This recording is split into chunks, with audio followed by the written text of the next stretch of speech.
Here we go, brand new edition of Sports Medicine Weekly on this Saturday morning. Hi, everybody. Steve Cashel, joined by my co-host, back again this week, Dr. Brian Cole, sports medicine specialist from Midwest Orthopedics at Rush, also head team physician with the Chicago Bulls and one of the team physicians with the Chicago White Sox. Doc Cole, how are you? Steve, doing great. Excellent. Awesome to be here with you. I want to thank Dr. Nick Verma for filling in the last 2 weeks. Yeah. And now you're back with us for a couple weeks in a row. Nick always does a good job. He does. I listened to both those shows. It was all, you guys together are terrific. Well, you do a great job as well. It's good to have you back in the chair. Doc, a lot to do in this show, but I want to start with this. This is a kind of a hot injury right now. USC, the Trojans, one of the biggest college football programs in the history of the NCAA, loses their sophomore quarterback, their starter, last week. JT Daniels missing the rest of the season after tearing the ACL and meniscus in his right knee during last Saturday's win against Fresno State. He'll undergo surgery in the next few weeks. So my question is, how frequently is the meniscus also affected with an ACL tear? Steve, it's pretty common. And what's interesting, and I would say it's up to 2/3 or more have some type of meniscal tear, but it doesn't always affect the post-op rehab or the recovery. But the thing that's important for people to understand is that we try to say, well, there's an ACL injury, the time to get back is 6, 8, 12 months, whatever. That is just one component of it. So people have to be really sensitive to the fact that it's hard to draw conclusions from athlete to athlete because it's not just the ACL that's torn. In most instances, there can be a meniscal tear, and that can have an impact in terms of recovery. In fact, even if we repair these, it can lead to a situation where they can tear again. So we try to do our best to predict the likelihood of an athlete getting back, which, all things being equal, no matter what happens in association with an ACL tear, we do pretty well getting an athlete back, maybe 95% or better. But the length of time or the risk of re-injury and all those things do factor in. So that's why we have to be quite careful about just saying, well, so-and-so has an ACL tear, fix it, get him back in X amount of time, because it adds so much variability when the meniscus is involved. Break that down. I know you're on radio here, but tell us ACL compared to what the meniscus is. Yeah, so the ACL is a ligament, the anterior cruciate ligament. It's in the center of the knee, and it keeps the tibia, the shin bone, sort of attached to the femur or the thigh bone. And the meniscus is a C-shaped cartilage. So there's ligaments, right? That's the ACL. And then there's cartilage, which is the meniscus, and there's one on the inside and the outside. Ligaments connect bones? Ligaments connect bone to bone, and a meniscus is sort of like a gasket between the tibia and the femur that not only adds to stability, but also adds cushion, if you will, between the two bones. And when torn, can increase the risk of arthritis, can increase the risk of downstream problems, and change the post-op recovery. So the meniscus is cartilage, and the ACL is ligament, and they often occur together up to 2/3 or more of the time, and when managed properly, can return an athlete back to play, but does add quite a lot of variability to that return. Moving on here on Sports Medicine Weekly on this Saturday morning, Dr. Cole got an interesting guest. How many former athletes have you worked on or been associated with that wind up going to medical school? Oh, Steve, those are, you think about the statistical probability. It's hard enough to get into medical school, so that's like, 0.0001. And then take a professional athlete and you multiply the two from them both to happen. That's, you might as well buy a lottery ticket. I have one friend who was a professional skier, and he's in Park City, Utah. But I'm going to tell you, it's extremely, very, very rare. And I have plenty of players who think they're doctors. Yes, okay, of course. when we have issues in the training room. And I've learned a few things from some players, but it's pretty rare. Well, let's bring on Emmett Cleary. And Emmett grew up in Arlington Heights, St. Viator High School, played football there, also played at Boston College, and then he played for 7 NFL teams, including the New York Giants, Dallas Cowboys, Detroit Lions, over a 5-year NFL career. He's now a second-year medical student at the Keck School of Medicine at the University of Southern California. He's at USC. Emmett, how are you? Doing great. Thanks for having me on, guys. Wow. So we want to learn all about the transition from playing in the NFL to going to medical school. But Emmett, let me ask you a question. In college, college as a football player is brutal, and most of the times they don't take majors like a hard science and things like that. In fact, when I went to University of Illinois, most of my pre-med classes were the psych classes were full of the athletes, just because it was so difficult. It's such a difficult, just for me, I had very few distractions sport-wise, and I could do it on my own. You were a biology major, right? I mean, how, just with all the travel and all the commitment, what did you do to get the grades you needed? And obviously then you had to take MCATs. Did you take MCATs after the NFL, or did you take it before? I took it after my senior year of college. Okay, so you stayed on course and then you went to the NFL. Yes. I mean, what is the secret? If I have a lot of students who come through, do years of research, try to get into medical school, keeping the grade point up is brutal when you don't have football. You add football into the equation. I honestly can't even imagine. What's your secret? Part of it had to cut some corners at some points in the fall. Sure. You're working 60 and 70-hour weeks, so you're just not going to have the time to be in the book as much as a lot of your classmates. You obviously had to make up some labs in the spring. That's kind of, I would load my schedule in the back end during spring ball. But it showed. I mean, my GPA was not, commensurate with how I did on standardized tests, and it really just the time is what takes it out of you. Did you have this game plan laid out that, hey, I'm going to keep playing football after college, but I'm going to sort of get to the point where I could apply to medical school with the MCAT and everything else? Yeah, honestly, I've wanted to be a doctor since probably before I was playing ball.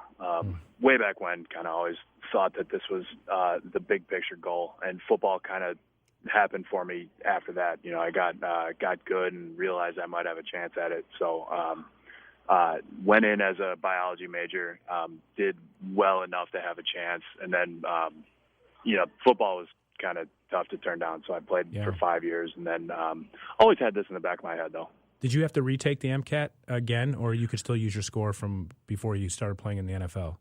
I did not. So I took the test it was the old one. It was a 4-hour exam in July of 2012. And then actually applied during the 14-15 application cycle.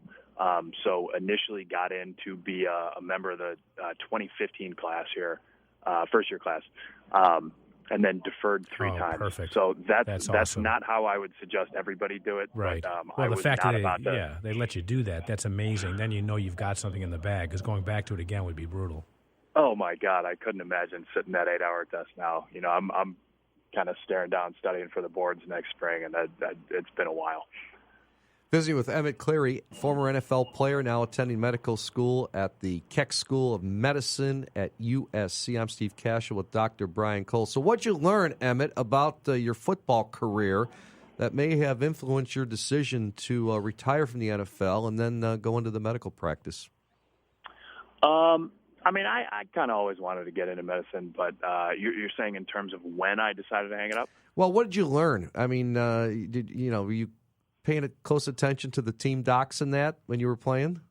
Oh, I was. I was lucky in that I never had any major reconstructions or anything. I was kind of always dealing with, chronic fingers and ankles and low back and stuff, but never had the big ones. So I was fortunate in that way.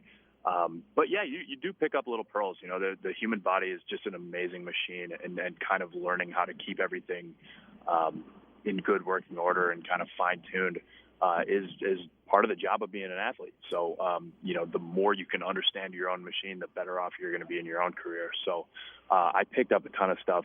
Now, having been at this for about 14 months, I feel like I would have been a much better professional just knowing what I know now about kind of the functions of your body. But, I thought it was amazing. So when you were with the Giants, you probably met Russ Warren. My guess, yeah. So Russ, I trained in New York in special surgery. So Russ was probably one of the greatest mentors I ever had, and used to cover the Giants talk about games. him out here too. Yeah, and then you probably had Dan Cooper in Dallas. Is that right? Yes. Okay. Yeah. Also a great team doc. What do you want to be when you grow up? When you're done with all this, I know you have an interest in neuroscience. Are you interested in neurosurgery? I think that stuff is fascinating. I'm not sure I want to do it as a career. Yeah. I'm 29. Neurosurgery is like a 10-year path, so I'm trying to work again before I got to retire again. Yeah, understood. I can tell you, I was 34 when I first paid taxes, just to give you a sense. Okay, and I didn't have the break that you had. So exactly, you're right. You'd be pushing 40 by the time you get to cut skin. Oh, it's incredible. Yeah, I've kind of been in on a couple of those procedures, and those are some of the most brilliant people on earth. But it's just a long road. What are you thinking if you had to pick? I know you don't have to pick this early, but I'm just curious. Do you have any thoughts? The differential is pretty wide right now. I like surgery. Every time I find myself in the OR, I really enjoy it. I like the gross anatomy lab. I like doing procedures, working with my hands. Emergency medicine is a really strong program out here, and I've given that a lot of thought too. But I don't know. I got to get on the wards in about a year and see what I like. Yeah, you just you keep an open mind. You go through the rotations, and you never know what might strike your level of interest. If you're ever in Chicago, and is your family in Chicago? They are. Yeah. Everybody's. My family's in Arlington Heights, and still got a brother who's actually going through it right now, applying to medical school. He lives on the north side, so I'm back Awesome. a lot. Well, if you ever want to observe or shadow, and they have a very good orthopedic program at USC. I know a lot of those guys, but if you think it's something of interest and you're back in Chicago, we'd love to have you come visit. I'd love to. Yeah, I shadowed actually with a Dr. Weber out here who he trained lectured a bit yeah. for us. We trained him here. Yeah, great guy. Yeah, Alex Weber, great guy. I think he handles football out here. Yep. Visiting with Emmett Cleary. Emmett, former NFL player, now attending medical school at Keck in Southern Cal. Emmett, I know what the parents want to ask you. Any regrets about playing football? Numbers are down across the board. I was visiting with someone who yesterday, a neighbor who said, boy, you know what, our freshman class in high school, 23 players. What advice do you have for the kids, the parents out there worried about CTE and getting injured, the concussions, the head injuries, from what you've learned in your playing career? I think the risk is substantial. It's more and more data is coming out, and you do kind of need to look at your participation with a critical eye. I'm kind of encouraged, to see people giving like youth flag football a chance. Having played at a high level, I don't think much is gained from playing full tackle football in second grade. There's not a whole lot of guys that like. The difference between making it in the NFL is, whether you started in kindergarten versus first grade. So I am a little encouraged by the fact that kids aren't getting their heads hit as often as very young players. That being said, football is one of the best things that ever happened to me. So, as you need to be aware of any kind of chronic health risk, you take the information for what it is and make your own decisions with the best information you have. But great experience for me.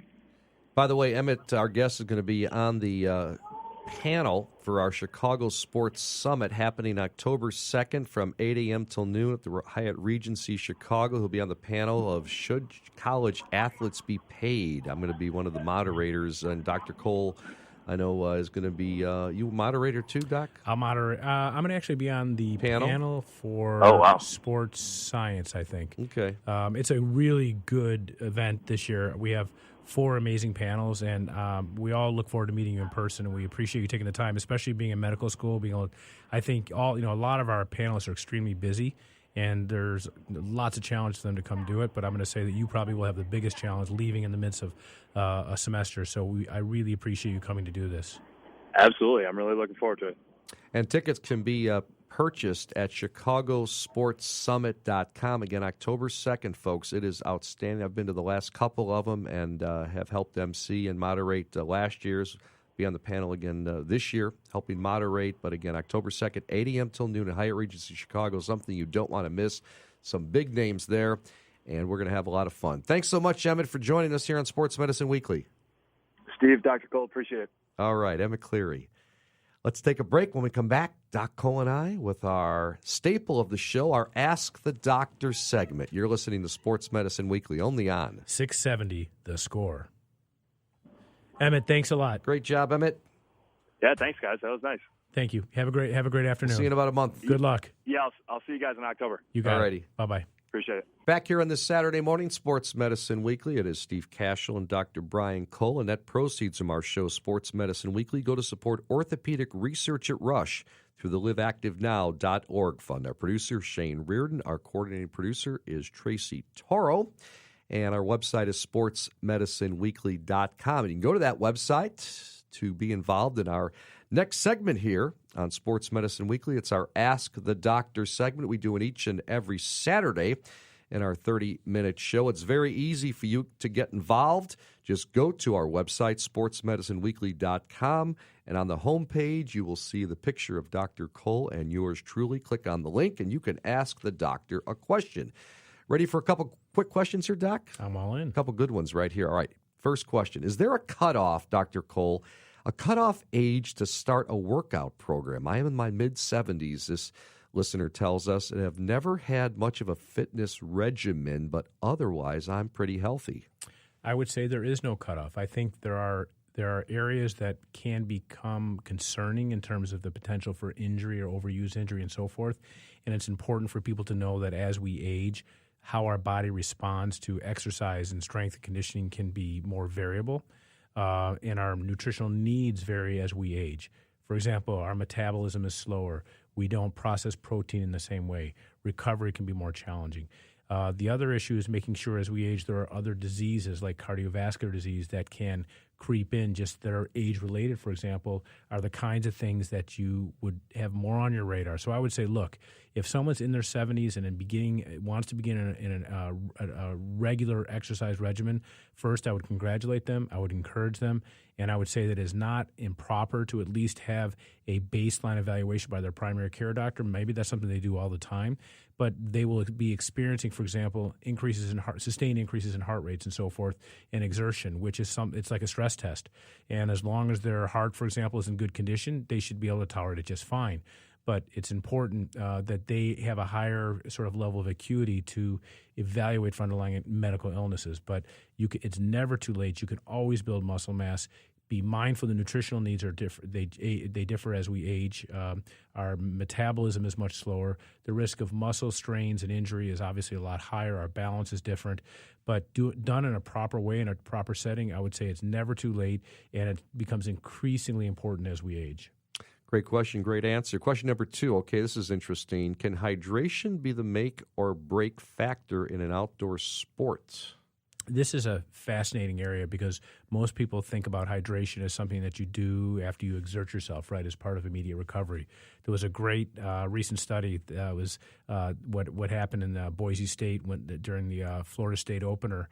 To simulate sweltering conditions, what the Boise officials did is they hosed down the field, hosed down the players, and they cranked up the heat in the Kevin Williams indoor facility during practice.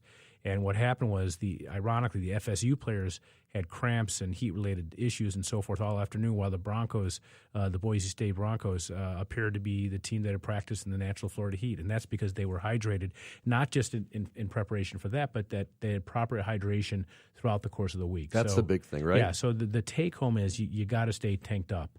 You know, you don't wait for a high-level exertional event to dehydrate you. You stay tanked up the entire time, and that way you're not behind the 8 ball when you're trying to catch up. That's a much more appropriate, better way that's sustainable when you're dealing with hydration. You're always hydrating, especially when you're engaged on an ongoing basis in a high-level sport or high-level strength and conditioning. Yeah, I'm reading here, Tracy Tarl doing our coordinating producers, some research for us. 100 student athletes from 2 different NCAA Division I universities, summer football conditioning, surveyed to identify the fluid and hydration knowledge, attitudes, and behaviors and demographic data, primary football position, the nutrition education, and barriers. Only 24% of the players reported drinking enough fluids before, during, immediately after, and 2 hours after practice. So, that's what I tell our kids, when I'm helping coach. I've always learned this, Dr. Cole, tell me if I'm wrong. If you're already thirsty, it's too late, right? It certainly makes it hard because when your thirst meter goes off, you know that your brain is connected and giving you that signal. So you're right. It can be very hard to catch up. So that's a great point. There's no downside to staying hydrated on a regular basis. And as I say, even before high exertion practices and games, do it during the course of the week. I mean, you and I should probably be drinking a gallon of water a day. Yeah, don't they say half your weight in ounces? I think we've learned that before, right? That's correct. It seems like so much, but it's not hard. Not. You start it early and you continue on, just right? always have a reusable water container with you and just refill it 3-4 times a day and you're good to go. All righty, question number 3, last one of the show, okay? Dr. Cole, this listener asks this: will stretching help me get stronger?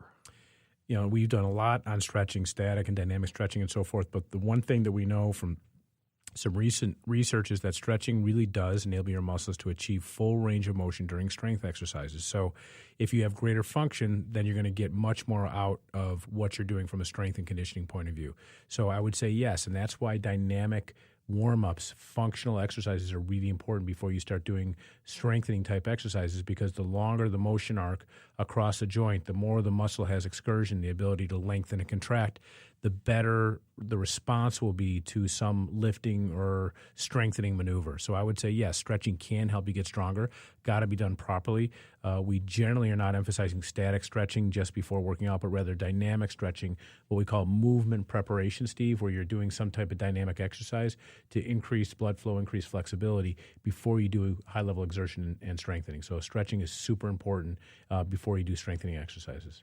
Great stuff. We are out of time for this edition of Sports Medicine Weekly. Many thanks to our producer, Shane Reardon. Our coordinating producer is Tracy Tarl. Also want to thank David Cole for managing our website and our business operations, as well as Samantha Smith from Midwest Orthopedics at Rush. For Dr. Brian Cole, I'm Steve Cashel saying so long, and thanks for listening to Sports Medicine Weekly. Coming up next on The Score, Early Odds with Joe Ostrowski. Talk with you again next week for a brand new edition, 8 a.m. Central Time, only on 670, The Score.